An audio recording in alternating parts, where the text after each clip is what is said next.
You like Social Security? You're a fan of it? Yes, I am. Now, did you all know that the Social Security Trust Fund is going insolvent in 8 or 9 years? We've heard a little bit about it. Next, if I say that the leading presidential candidates, they're saying there's no problem with Social Security. I want to laugh and I want to cry at the same time. Louisiana Senator Bill Cassidy, he's on the streets, taking his warning about Social Security to Washington, D.C. to promote this big idea he has for shoring up the benefits that so many Americans depend on and have paid into. And Senator Cassidy is with me right now. Good morning. You know, first of all, you're so comfortable talking to Americans about this, I've noticed. But just for those at home, you say it's going to be insolvent in 8 or 9 years. So to clarify, that means that Social Security will not be able to pay its debts off in 8 or 9 years. Is that what you're finding? Oh, yes. That's not what I'm finding. That's what the actuaries, the people who kind of run the program on behalf of all of us, they say 8 or 9 years, the trust funds bust. And at that point, by law, everybody's benefits are cut by 24%. A woman in Shreveport, a morning show host, she said, well, no, I'm okay. I'll be grandfathered in. And I said, nope, you're not grandfathered in. You're getting that 24% cut. So here's my question. Because we always hear about doom and gloom surrounding the debt crisis. The debt crisis we're in now. Lawmakers and the president going back and forth over the debt ceiling. And then eventually, by the 11th hour, something gets worked out. So why is it any different for Social Security? Won't they come up with some type of solution where they won't have to penalize Americans for generations with that 24% cut? Adrienne, that's a really good thought. But the problem is the closer we get to the problem, to the kind of insolvency date, the deeper the cuts or the higher the taxes. So yeah, we can wait.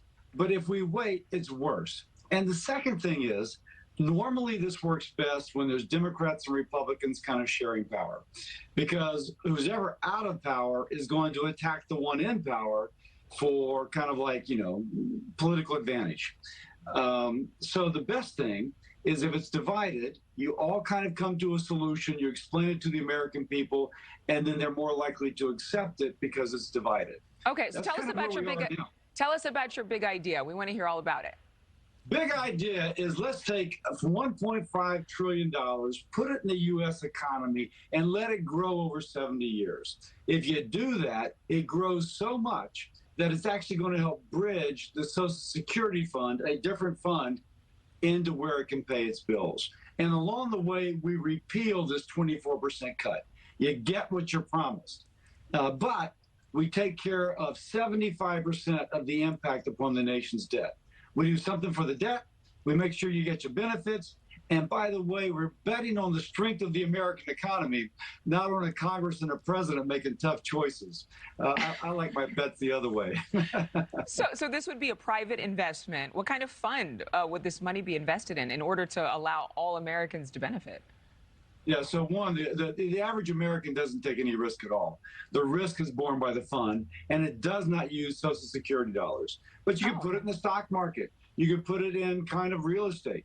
And by the way, the federal government already does this for another trust fund called the Federal Railroad Retirement Fund. The federal government already does this. And I bet, Adrienne, that your pension plan, your 401k, does the same thing too. Like everybody does it. The Canadians do it. The state of Wisconsin does it. Alaska does it. It's just Social Security is the only one that doesn't. And that's the one's going insolvent. And that's the one who can't pay off their debts in 8 or 9 years, which isn't too far away. So in terms of all the people who you need to get on board with this, you do have independent Senator Angus King. He caucuses with Democrats. He's on board. So what are you hearing? Are Democrats and Republicans alike actually willing to hear about your big idea? Yeah, so before the President Biden's State of the Union speech, we had 14 senators, seven Republicans, 7 Democrats on board. I mean, we had House members, both parties on board. It was really growing. And then Biden comes out, and afterwards, one of my Democratic colleagues said, well, he's running for re-election, bashing Republicans on Social Security. There's no way he's going to sign this into law. And that's the way it's worked out. President Trump, by the way, saying the same thing. Oh, there's no problem with social. Don't worry about it. Anybody that talks about it, don't believe them. So let's be honest.